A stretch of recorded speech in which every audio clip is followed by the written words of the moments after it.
Hello बच्चों, चलिए प्रश्न को समझते हैं। प्रश्न है आपके सामने की 3D इलेक्ट्रॉनों की संख्या लिखिए टाइटेनियम 2 प्लस में।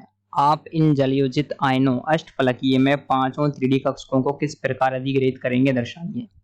तो आपको सबसे पहले 3D इलेक्ट्रॉनों की संख्या लिखनी है, उसके बाद में उसको आप अष्टफलकीय यौगिकों में किस प्रकार से अधिग्रहित करेंगे ये भी बताना है। तो इस प्रश्न की जो मुख्य अवधारणा है वो ये है कि आपको पता होना चाहिए टाइटेनियम 2 प्लस के अंदर कितने 3D इलेक्ट्रॉन है, और उसके अलावा आपको ये भी बताना है कि इसको आप अष्टफलकीय यौगिकों में किस प्रकार से दर्शाएंगे। देखिए, आपके जो टाइटेनियम का परमाणु क्रमांक होता है वो आता है आपके 22। इसका सामान्य अवस्था में इलेक्ट्रॉनिक विन्यास होता है ऑर्गन 3d2 4s2। लेकिन जब ये क्या करता है, आपके 2 इलेक्ट्रॉन त्याग देता है, तो इसका जो इलेक्ट्रॉनिक विन्यास बनता है वो बनता है आपके टाइटेनियम +2, और ये होता है आपके ऑर्गन 3d2।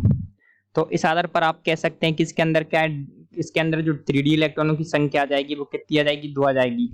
अब आगे पूछा है कि इन जलयोजित आयनों को अष्टफलकीय अवस्था में आप किस प्रकार से अधिग्रहित करेंगे। तो हम सभी लोग जानते हैं अष्टफलकीय अवस्था में आपके जो आपके डी कोष होता है उसके जो कक्षक होते हैं वो क्या होते हैं, बढ़ जाते हैं। ये बढ़ जाते हैं आपके Eg कक्षक और T2G कक्षक में। तो नीचे वाली T2G, ऊपर वाली Eg कक्षक। तो Eg कक्षक होते हैं आपके 2 और T2G होते हैं आपके 3, और इनके बीच का जो ऊर्जा अंतराल होता है उसको कहा जाता है आपके डेल्टा ओ। तो देखिए आपके क्या हो जाएगा, यहाँ पर आपके 2 इलेक्ट्रॉन है, तो 3D के जो आपके 2 इलेक्ट्रॉन होंगे ये आ जाएंगे आपके T2G के अंदर 1 2, और जो आपकी Eg कक्षक है वो क्या रह जाएगा, खाली रह जाएगा। तो जो आपके इलेक्ट्रॉनिक विन्यास आ जाएगा वो आ जाएगा आपके T2G2 और Eg0। टाइटेनियम 2 प्लस का जो इलेक्ट्रॉनिक विन्यास कुछ इस प्रकार से जाएगा, आप देख सकते हैं।